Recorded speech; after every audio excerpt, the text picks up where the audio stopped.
You thought 2008 would have been bad? This is a multi-trillion-dollar marketplace. They now have to keep printing or we crash. We've got this ticking time bomb. Talking gold with the one and only Andrew Maguire. Welcome to Live from the Vault. Welcome to Live from the Vault, brought to you by Kinesis Money. Now, this is the show that goes beyond the headlines to uncover the truth about the precious metals industry with world-renowned whistleblower and industry expert Andrew Maguire. And this week, he'll be walking you through the extreme gold market volatility and so much more. So let's head over to the UK with Andrew Maguire. Hey, Andrew, we've distilled quite a few community member questions over the last 2 weeks. Most of them relate to the extreme gold market volatility since we recorded our last episode here on the 16th of April. And after, I would say, a 360 round trip, gold is trading very, very close to where we were 2 weeks ago. So can we start here in this episode? Yes, and thank you, Shane. Nice to be with everyone, by the way. And thank you, Shane, for compiling those questions. But Shane's going to be going through a new way of you guys bringing your questions in audibly. And so he'll go through that in a little while. But that way you get a real direct voice question that I will respond to or I can directly answer. So please do use that facility. It's new. It's for you. So anyway, let's get going because we've got a lot to get through here. And yes, so Shane, to answer this question and to answer the subscriber questions, this last 2 weeks, actually, what it does is it presents a perfect example for us to pick apart how these volatile ranges are created. Now, you just looked at a massive ramp and comeback. I mean, you're talking about $360 round trip. Now, where we expect the ebbs and the flows of tariff volatility to influence speculator-driven volatility, and we expect that to continue, it's not going unnoticed that despite official best efforts to cap gold's physically driven, it's been mostly physically driven, second quarter Asian-driven $360 rally from 3,150 into last Tuesday's, and I will say it was a holiday-thinned test of 3,500. But the point I'm trying to make here, this entire rally has rallied into declining COMEX open interest, i.e. the amount of chips that people want to borrow from the casino are dwindling. This dwindling supply of cash settled, let's say 4% back casino chips, it underscores mounting evidence that the leveraged cash settled COMEX is rapidly losing pricing power over net stable funding, compliant, fully deliverable spot physical exchanges, which actually require a fully paid for bullion bar ownership before it can be offered for sale, as benchmarked by China. Now, to start with your first subscriber question, Shane, let's analyze what's driven this extremely volatile two-way action that we've just experienced since our last episode that was recorded on the 16th. And as it provides, as I say, it is a perfect example of how COMEX-centric paper-to-physical CTA, that's the Commodity Trading Advisor, US-centric traders, how their gold wash and rinse cycles are enabled around them, but also it's going to illustrate their limitations or the cartel's limitations as we progress through this second quarter into the US 1st of July Basel III compliance, which is the staging post for the resumption of the physically driven rally into our end of quarter 4,000 to 4,500 estimations. These are minimum estimations. Now, what's driven the latest bout of volatility is the yet lack of compliance between 100% Basel III compliant global foreign exchange spot market and the non-compliant US markets. So this is, I need to drill into here because this has enabled this asymmetrically imbalance trade, which has enabled a lot of gaming. So what I want to do is explain in very simple terms how the officially sanctioned CME LBMA gold cartel has been able to exploit these differences, but how this has to end into July the 1st, US compliance by the end of this second quarter that we're in now. We're about to commence the second month of the second quarter. So basically that's what we're going to do here. The reason we are certain that these differences are officially sanctioned is because billions of dollars of foreign exchange gold and silver derivative bets that are recorded in the Office of the Comptroller, the OCC Quarterly Derivative Report, which is published, into which we evidenced, is always being evidenced at the end of a month. You see, it's a quarterly report, but at the end of each month, these derivative positions are marked to market, as is happening today, and they're not NSFR compliant. So when these unbacked bets are marked to a market price, at the end, in other words, suck it up, that's the price, and that happens at the end of each month, every single too big to fail taxpayer-funded bullion bank that can act as an agent for the Fed would be absolutely at odds with their own corporate compliance if these accrued naked short bets had to be reported on their balance sheet, which they are not. So to clarify, a lot of confusion relating to this difference between US facing CTAs, the speculators who aren't mandated to own risk-free physical bullion, which they could do if they were mandated to, but many aren't.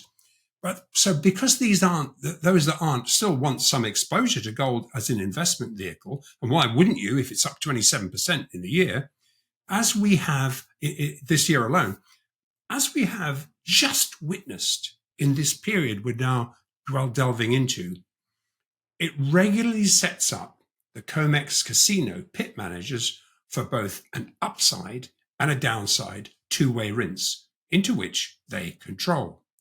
Now, the lion's share of non-Basel III compliant US-facing CTA investments are populated in the gold exchange traded funds. We've done lots and lots of reports about how they work, how they're not one-to-one backed, etc., etc.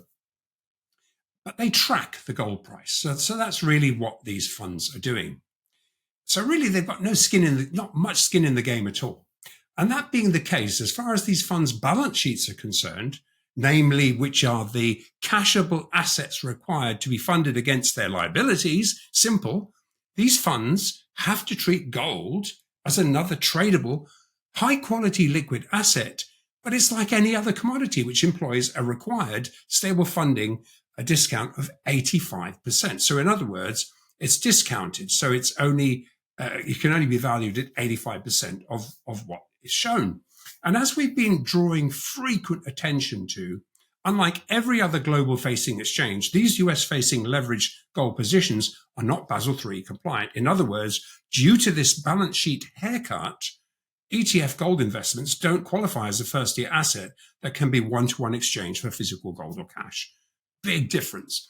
Unlike global liquidity providers servicing the non-stable funding, the net stable funding compliant foreign exchange markets, who, if they are called upon for delivery, must one-to-one deliver spot gold at the benchmark fixed prices on a T+1, a one-day basis, whereas the US-facing CTAs have to apply a discount to the gold they hold in the gold futures or related ETF long position. Now, by design, aside from generally disincentivizing non-yield bearing gold as an investment alternative for these traders, rather letting them chase after stocks and higher risk asset classes, it sets these investors up for regular bid-pulled COMEX rinses. Now, bid-pulled in the sense that no bullion bank, nor even the Fed, wants to expose themselves to adding short positions they cannot offset against these speculators. They're not stupid.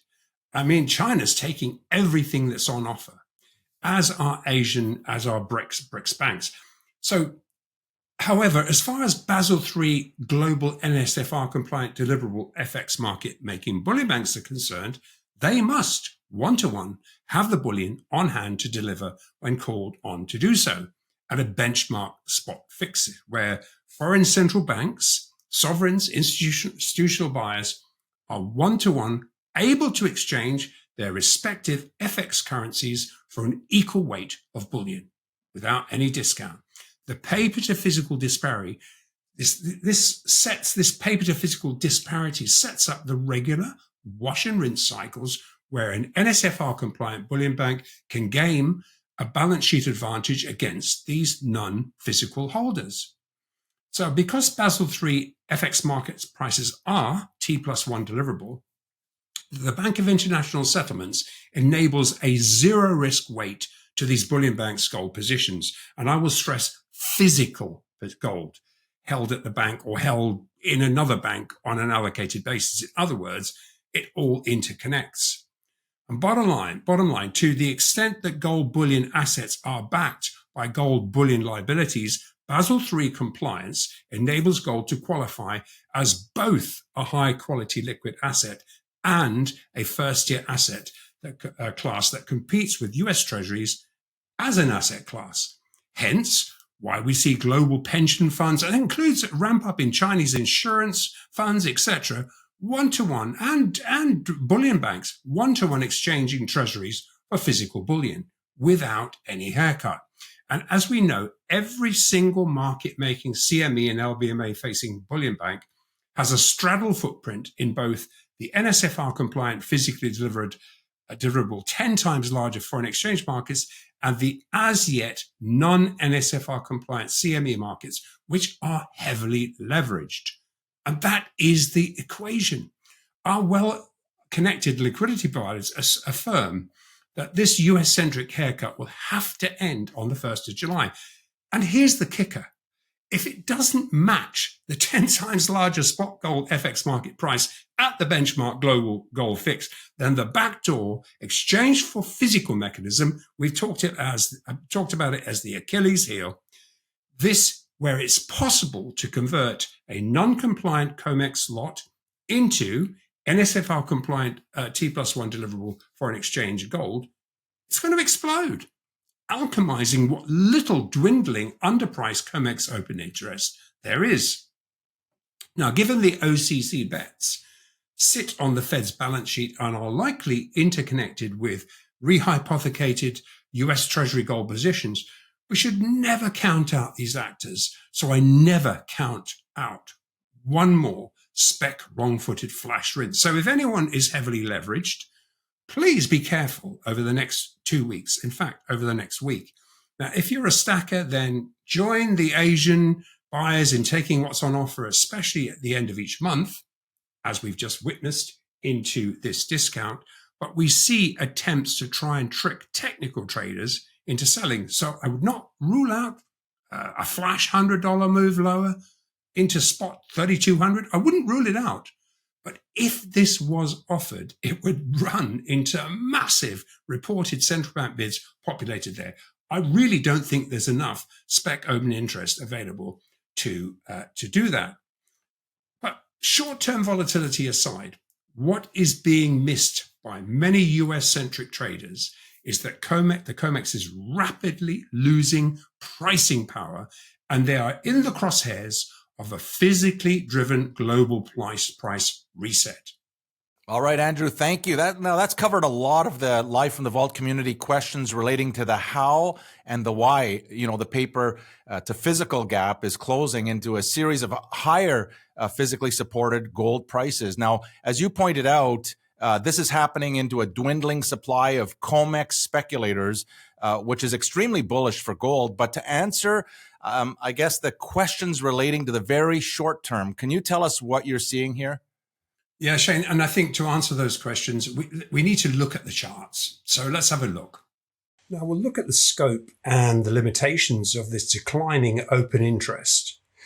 But to answer these questions, let's first sum up the short-term gold action directly following the holiday-thinned, COMEX-driven upside overshoot rally. So let me just bring that into view here. And this is the overshoot rally. Bear in mind, these were the last fixes on the Thursday. Only the COMEX was open on the Monday.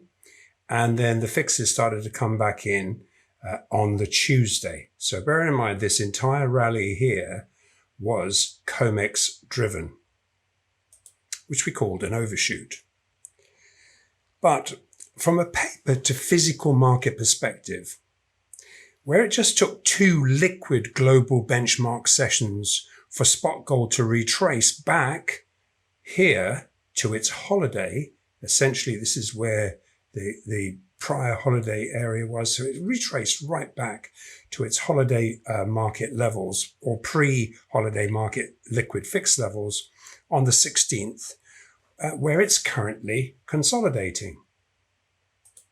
And while we've evidenced a par for the course, momentum-driven overshoot rally to the downside, and this occurred into what we call first notice, and this is a futures market contract. So basically, into first notice, it means that if you are called for, if you have a long position and you want to take delivery, then really you have to fully fund that contract at this point.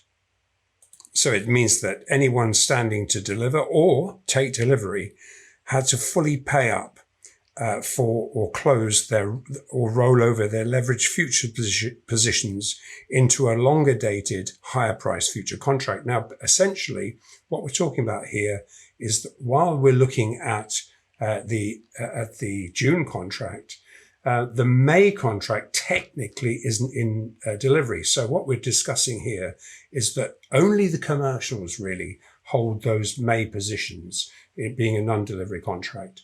And essentially what they've done is then, if they want to take delivery, then they are forced to short cover. So we're now witnessing the commencement of the May futures deliveries, which always happens at the end of the prior month, which is April 30th. And as we will see, it is the spec froth that's been rinsed out. Here, the spec froth, rinsed. And what that's done is kind of restore its prior net stable funding ratio compliant discipline, which had been built up along the way, as we've been witnessing into a series of higher stair steps on the longer term charts.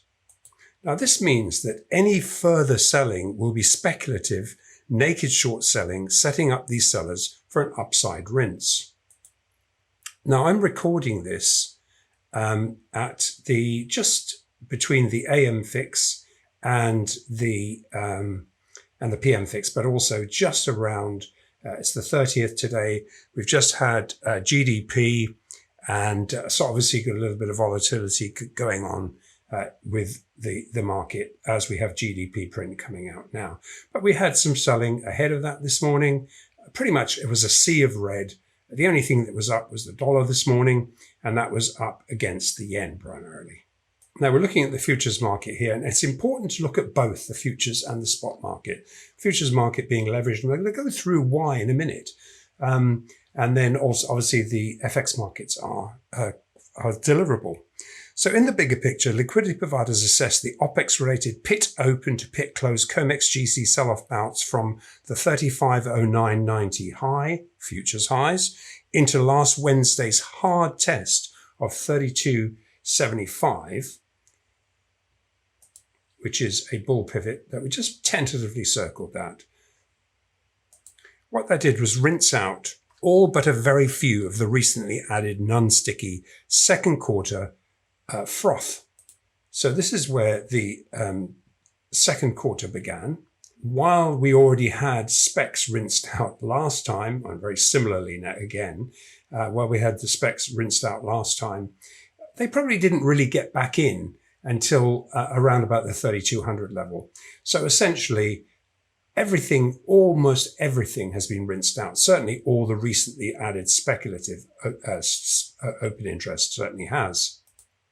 So that's why that means that any fresh open interest naked shorts will be speculatively held and provide the cartel short cover fuel on the way back up. So we may still see some selling, but they will be short covered. They'll be taking the long side of the speculators. Whereas before, they were taking the short side of the speculators. Now they'll be taking the long side. Now, following the flush of the speculative open interest and with upside momentum definitely temporarily lost, bearing in mind we had some nice momentum going on here, and that momentum's been lost. We're also noting that there's a lack of sufficient fresh sell ignition. So, in other words, the longs are largely rinsed out. And what you need to do to get further large downside moves is to hunt out more stops. Well, they've largely been. So what we're saying, you're talking about sell ignition, is that hunting for those stops. Stops. There's very few long stops on the way down. So that forces, in the meantime, the commercials exposed to a wall of T+1 delivery obligations. Each one of these fixes is T+1 deliverable, and they're forced to deliver. So anything they can't short cover against the speculators, they have to turn up. Now, into this sell-off here, into the Wednesday 23rd speculator capitulations, the GLD ETF registered a single day 1.3 billion outflow, its largest daily outflow since the record 2011 slam. And as we illustrated earlier with the chart, you can see that we've evidenced more outflows. In fact, the available rinsable ETF long interest is at record lows. Now, to put the physically supported rising stair-step gold price action into context, yes, we've had some pullbacks. After we net out the illiquid COMEX driven two-way flush of the gold and ETF speculators, gold futures and ETF speculators, through the thinned out holiday period and subsequent capped action ahead of very large derivative bets getting marked to market today, gold is still 26% higher than year to date. And looking at the daily spot chart here, we've got OCC bets, the Office of the Comptroller, FX market bets being squared to market today. It happens at the end of every month. So what we can see, and this is where the Fed has borrowed gold from the Bank of International Settlements. And as we've seen along the way, they've been having to repay that at higher and higher levels. And in this case, just getting marked to market today was still basically about $170 odd higher than it was where they had to cover last month. And we also see that on the futures market chart. And literally month after month after month, the BIS has been forced to cover at higher prices. And notably, during this entire rinse lower, the rinse of the gold futures and ETFs speculator rinse, as we call it, every single bullion bank reaffirmed their respective higher 3,800 to 4,500 targets, advocating dips to be bought. And that's what's been happening. Now, if you remember, we originally figured that Basel III compliance would happen at 3,300, and we moved that back up to 3,500, which still stands after this rinse. Now, it may be that we do get some additional follow-through selling and we definitely see officials trying to talk a technical market rinse down. They're trying to instigate a technical market rinse. But China is picking up every single rinse to the downside. And they know this game, where the OCC and Bank of International bets get squared every single month. So what's happening is China is stealthily taking everything on offer, and liquidity providers confirm very large, as yet undelivered T+1 delivery demand, meaning you buy at this fix, it has to be delivered in one day. So there's an overhang. And that is every time we've had a central bank bid hit sub 3,300, it's going to be delivered into these OCC bets getting marked to market today, alongside the Fed's Bank of International Settlements borrowings to also be squared today. Now, while we expected commercials to try and press the loss of upside momentum, exploiting the very short-term paper-driven chop around the spot 3,300 round number, seeing that again today. These same actors make a point of not wanting to be short ever going into Asia. And notice how there's a little bit of short covering at the end of each day. Now, what is being missed by many US-centric traders is that COMEX is losing pricing power. I can't stress this enough. And as we've just witnessed, the cartel is constrained to how many leverage speculators can be rinsed out without exposing these market-making bullion bank liquidity providers to NSFR-compliant T+1 delivery obligations they cannot fulfill. I mean, it's that simple. While technicals can be weaponized to flush known speculators, I mean, after all, when you're lending these chips or you're lending these positions to the speculators, you know exactly how much they've invested and you know exactly where their pain point is. And that is exactly what we're witnessing. So they're weaponized. It flushes out these long stops and incentivizes fresh speculator shorting. So a trader doesn't want no action. They want it either up or down. And speculators don't care. They're not ever going to take delivery. So they'll start shorting the market, naked shorting it. So the scope of these bid-pulled, cash-settled air pockets that are created by the cartel, these market-making liquidity providers simply weigh up how much asymmetrically imbalanced naked long or short leverage is being deployed versus where the physical support levels are, which is what we are doing here. And this is why it's important to look at both sets of footprints, the non-compliant futures and compliant foreign exchange gold. And let's not forget why Basel III NSFR rules were imposed on the too big to fail taxpayer insured foreign exchange banks, bullion banks, and these liquidity providers. If you remember what happened during COVID, when physical got tight, these liquidity providers that were called on, hey, can't get any physical, deliver it. They were called on to make physical delivery. They didn't have the bullion to deliver.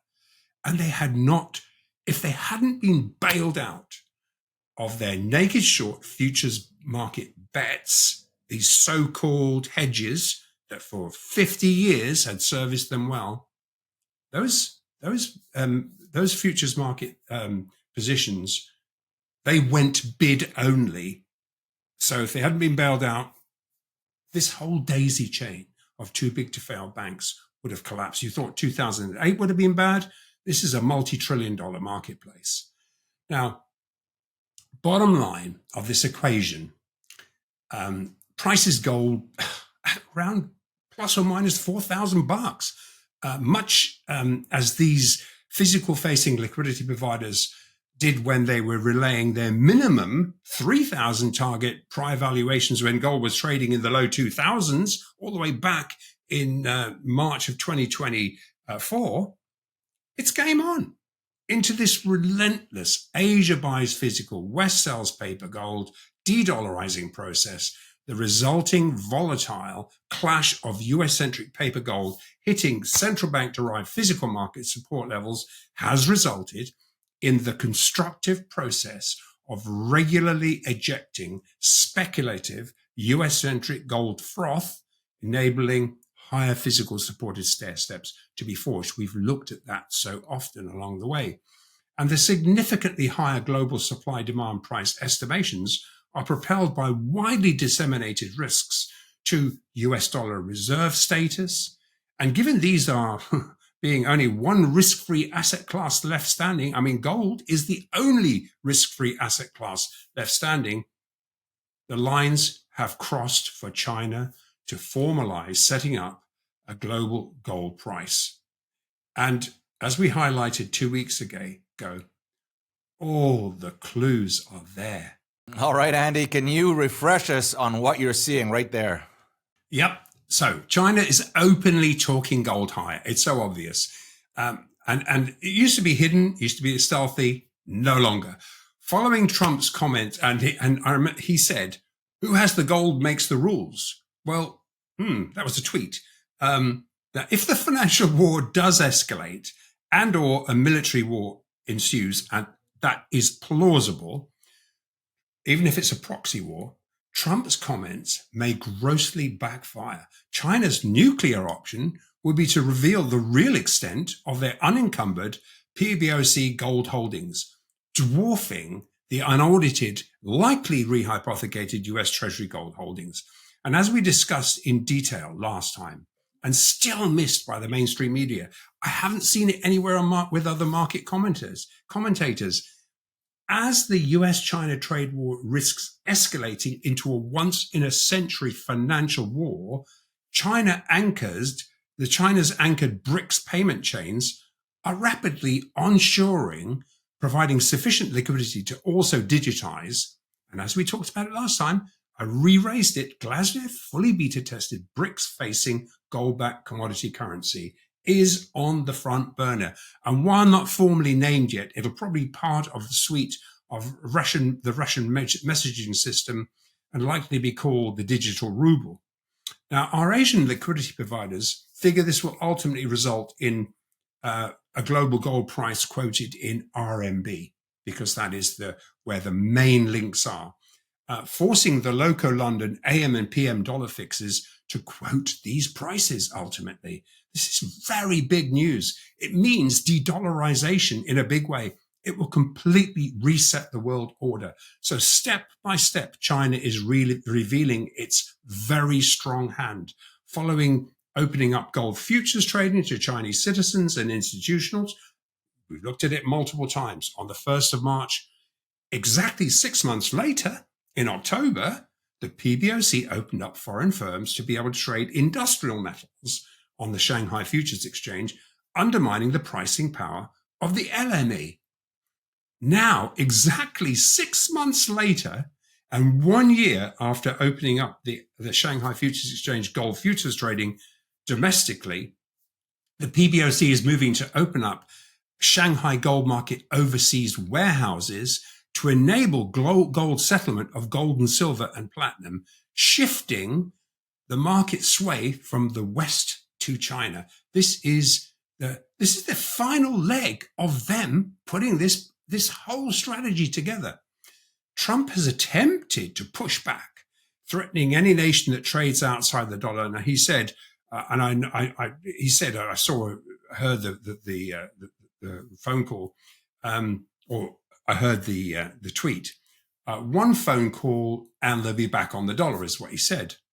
However, look, with the dollar already weaponized against China, Russia, and Iran, and given that the sudden expansion of tariffs equals sanctions, and these nations control the lion's share of global commodities, the US has very little additional leverage over China and Russia's expansion of their alternate non-dollar settlements.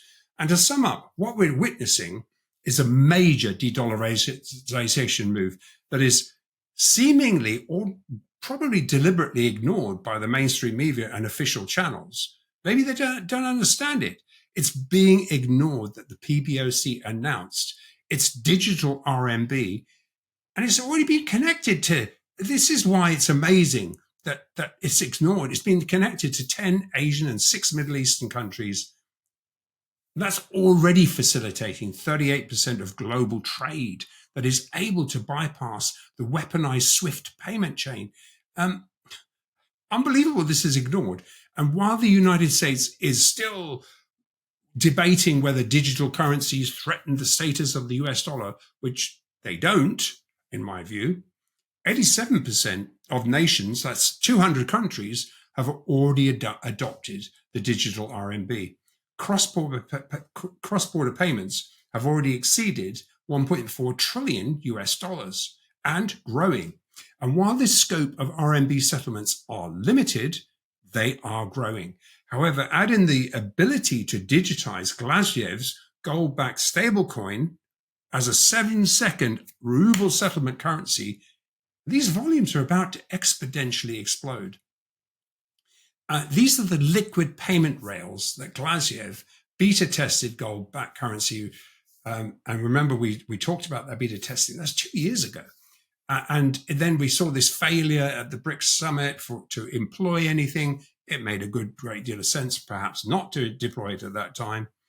But it's going to facilitate BRICS members, nations who trade, as I say, 85% of global commodities that they produce or consume amongst themselves. So to have a gold-backed currency. Lavrov has also promised access to alternative payment platforms for non-BRICS members. So this is being opened up for non-BRICS members too, referring to the financial messaging system of the Bank of Russia. Now, the digital RMB BRICS payment bridge is not only a multinodal, multipolar global payment tool, but also a technical carrier of the Belt and Road strategy. It enables the build out of the digital Silk Road, and it provides access to the Northern Sea route in instant settlement. And all of these moves are part of a strategic plan for China to stick handle BRICS nations to become one global benchmark price setters for all commodities, revealing the PBOC has taken its kids' gloves off, along with Russia, are now in a position to consolidate these BRICS-centric markets. Hey, thanks, Andrew. And just before we get to the last question here, to our community, we have an exciting new feature for you to ask Andrew your specific question and have your voice heard on the show. So just look for the link below and record your question. And you never know, Andrew may select your question to be heard right here on Live from the Vault. Now, Andrew, just before we started recording, you ran through some very compelling bullish for gold and silver bullet points. Can you share them here with us? Yeah, and I'm always cognizant of the fact we don't want to make these episodes too long. So to fit in as much as possible, I'm just going to highlight some of the most bullish for gold bullet points that really underscore why the gap between the paper and the physical markets will close thousands of dollars higher. These on the top, what I'm basically saying is when we meet with our liquidity providers, our first-year liquidity providers, these other bullet points, they always come up. These are on the top of the list. So the first one that comes to mind is the major difference between how Western cash-settled, heavily leveraged COMEX futures markets discover prices versus Chinese and BRICS-facing exchanges, which I will underscore require physical bars to be first purchased. Well, which is the correct price? What do you think is the correct price? If I own a physical bar, I have to own it before I can sell it. Whereas a COMEX trader doesn't even have to have more than 4% of skin in the game and is just tracking a price. So, in other words, not only do I have to own it, it's assigned to me, and before I offer it. The result is a real physical supply demand price, settlement price. It's being determined, and there are no haircuts there. So the other thing that comes to mind is as Basel III compliant global fixes are now NSFR compliant, and they're forced to be deliverable, any discrepancy between the COMEX generated paper market price and the physical price is immediately being alchemized. Hence, the ever-tightening Asia buys, West sells, noose tightening on the mispriced Western markets. They'll sit back like they at the end of every month. They know that the Fed has borrowed from the BIS. They know those positions get settled. We've tracked them month by month by month since the 1st of March 2024. Each and every month, it's been settled higher. So I guess really the other thing that, again, one of the other things that comes up for discussion is after buying mining assets around the world over the past 2 decades to secure metals needed for industrialization and more recently to meet their carbon emission targets, China now wants a bigger say naturally in how prices of those metals are simply determined. So the Shanghai Futures Exchange benchmarks will eliminate the need for Chinese firms to link their physical contracts to the COMEX and LME prices. If they are disjointed, if they're out of kilter, they get alchemized. And what this is doing is creating a need for foreigners to trade on the Shanghai Futures Exchange to influence reference prices of their contracts. And that, again, shifts the market sway from West to China. So really, this is another thing that comes up. We're talking about the Sun Tzu style of China strategically amassing bargaining chips. China is eyeing the new links and nodes to deepen its long-term global competitiveness while the West sleeps. And another thing, as we looked at recently, the PBOC has stepped up efforts to counter tariffs, and in particular, you've got Southeast Asia supply chains that they're addressing: Vietnam, Cambodia, Laos, Burma, into which Beijing has foreign direct investments. There's no question that Asian nations will have to act in a strategically multilateral manner. That's what is happening. And on the military front, this is really interesting. China has just blindsided the West with the development of a non-nuclear hydrogen bomb, which is no uranium, no plutonium. It's just a chemical engineering compound solution, easily manufactured. And this is a shot across the US bow and underscores that a financial war may lead into a proxy war. In other words, perhaps it's time to exercise military supremacy versus reconciliation. So really, where's this balance shifting? All of the pieces of the multipolar, multinodal puzzle are really concatenating ahead of the confluence of the July 1st Basel III US compliance. And the BRICS July Rio Summit also concatenates exactly at that time, which is seeking to hedge and overcome the threat. And that's on the subject of a $150% tariff on BRICS members, which have been threatened. So all of this comes together on the 1st of July. So I guess in summary, once this options OCC drama opportunity closes today, and believe me, they're not going to sit back and just sit back and let it rise without them trying to do their best to cap it. Liquidity providers expect the next coil stair-step rally is ready to resume once this settlement's out the way.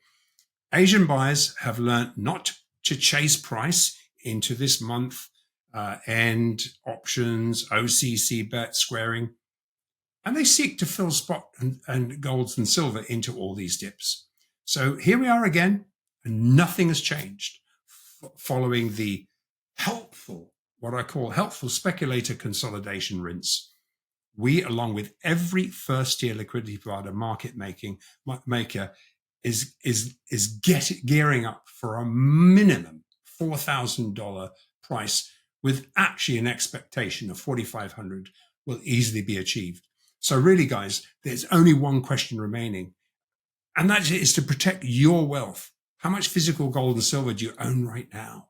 All right, that wraps up another episode of Live from the Vault, and a big thank you to Andrew Maguire for sharing his deep market knowledge, and thank you for tuning in and being a part of this growing global community here at Live from the Vault. Now, if you're new here, make sure you subscribe, and if you want to click on that bell, you'll be the first to know when these episodes go live. And if you've been here and with us for a while, help us keep spreading the word and give us a like. Hit that like button there. Share this episode with someone who needs to hear this information, and we'll be back soon with more truth that you won't find on the mainstream media. So until then, take care.